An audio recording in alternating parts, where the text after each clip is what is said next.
महाभारत का युद्ध निश्चित हो गया था। दोनों पक्ष अपने अपने मित्रों, संबंधियों, सहायकों को एकत्र करने में लग गए थे।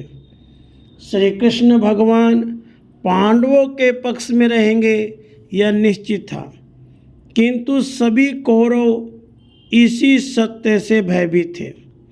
श्री कृष्ण भगवान यदि चक्र उठा ले, उनके सामने दो सन भी खड़ा होने वाला उन्हें दिखता नहीं था, और उनकी नारायणी सेना, विश्व की वह सर्वश्रेष्ठ सेना, क्या उपेक्षा कर देने योग्य है?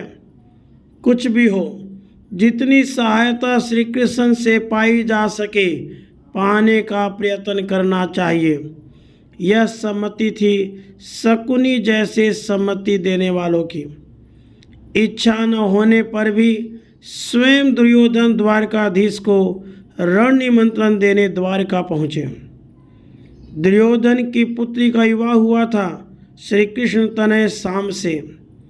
दुर्योधन के लिए द्वारकेश के भवन में जाने में कोई बाधा नहीं थी। वे भवन में भीतर पहुँचे। भगवान वासुदेव भोजन करके मध्याह्न विश्राम करने शैया पर लेटे थे। कक्ष में दूसरा कोई था नहीं। लीला मैंने निद्रा का नाट्य करके नेत्र बंद कर रखे थे। दुर्योधन ने इधर उधर देखा। शैया के सिरहाने के पास बैठने के लिए एक उत्तम आसन पड़ा था। वे उसी पर चुपचाप बैठकर श्री कृष्णचंद्र के जागने की प्रतीक्षा करने लगे। अर्जुन भी उपप्लव्य नगर से चले थे रण निमंत्रण देने। वे भी पहुँचे द्वारकेश के उसी कक्ष में। श्याम सुंदर को शयन करते देखकर वे उनके चरणों के पास खड़े हो गए और उन भवन सुंदर की शयन झांकी देखने लगे आत्मविस्मृत होकर। सहसा श्री कृष्ण भगवान ने नेत्र खोले। सम्मुख अर्जुन को देखकर पूछने लगे, धनंजय कब आए तुम, कैसे आए? दुर्योधन डरे कि कहीं अर्जुन को ये कोई वचन न दे दें। बैठे बैठे ही बोले, वासुदेव पहले मैं आया हूँ आपके यहाँ, अर्जुन तो अभी आया है। आप बाईं ओर सिर को पीछे घुमाकर जनार्दन ने देखा दुर्योधन को और अभिवादन करके पूछा, कैसे पधारे आप? दुर्योधन ने कहा, आप जानते ही हैं पांडवों से हमारा युद्ध निश्चित है। आप मेरे संबंधी हैं। मैं युद्ध में आपकी सहायता मांगने आया हूँ। अर्जुन तुम? अब अर्जुन से पूछा गया तो वे बोले, आया तो मैं भी इसी उद्देश्य से हूँ। बड़े गंभीर स्वर में द्वारकानाथ बोले, आप दोनों हमारे संबंधी हैं। इस घरेलू युद्ध में किसी पक्ष से युद्ध करना मुझे प्रिय नहीं है। मैं इस युद्ध में शस्त्र नहीं ग्रहण करूँगा। एक ओर मैं शस्त्रहीन रहूँगा और एक और मेरी सेना शस्त्र सज्ज रहेगी। परंतु राजन, अर्जुन को मैंने पहले देखा है और वे आपसे छोटे भी हैं, अतः पहले अर्जुन को अवसर मिलना चाहिए कि वे दोनों में से जो चाहें अपने लिए चुन लें। अर्जुन को तो जैसे वरदान मिला। वे डर रहे थे कहीं पहला अवसर दुर्योधन को मिला और उसने वासुदेव को ले लिया तो अनर्थ ही हो जाएगा। उन्होंने बड़ी आतुरता से कहा, आप हमारी ओर रहें। दुर्योधन का मुख सूख गया था द्वारकेश के निर्णय से।